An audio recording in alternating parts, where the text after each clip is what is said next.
சிங்கமும் சின்ன எலியும். வணக்கம் குழந்தைகளே. இன்று நாம ஒரு பெரிய சிங்கமும் ஒரு சின்ன எலியும் நடித்த ஒரு அற்புதமான கதையே பார்க்க போறோம். இந்த கதையில நல்லெண்ணம், நன்றி சொல்லும் பழக்கம் எவ்வளவு முக்கியம்னு தெரியும்.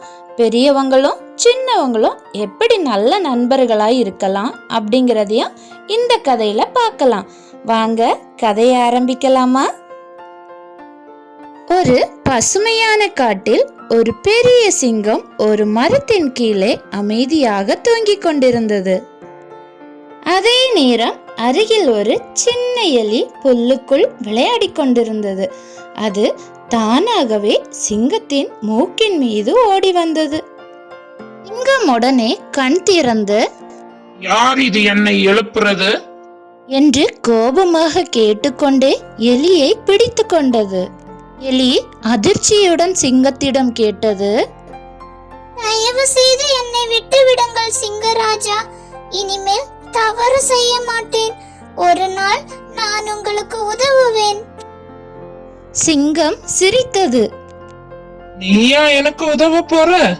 அது நன்றியுடன் எலியை விட்டுவிட்டது. ஒரு சில நாட்களுக்கு பிறகு அந்த சிங்கம் காட்டுக்குள் நடந்து சென்று கொண்டிருந்தது.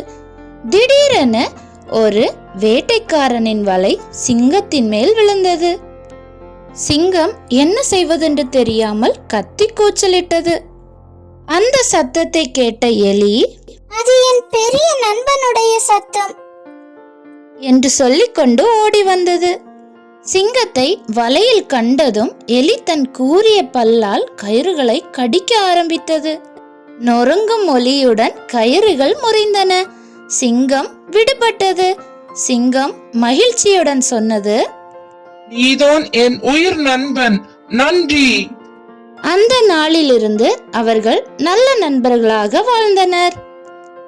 கதையின் நீதி: சின்ன நண்பனும் பெரிய உதவி செய்யக்கூடும். நல்ல எண்ணம், நன்றியுணர்வு ஆகியவை நட்பின் அடித்தளங்கள். அன்பு குழந்தைகளே, யாரையும் சிறியவனா, நமக்கு தேவையில்லாதவனா நினைக்காதீங்க. நமக்கு உதவி செய்வது திறமையுள்ளவங்களோ உயரமா இருக்கிறவங்களோ மட்டும் இல்லை, அது உள்ளத்துல இருந்து வர்றது. அதனால எல்லாருமே நமக்கு நண்பர்கள் தான்.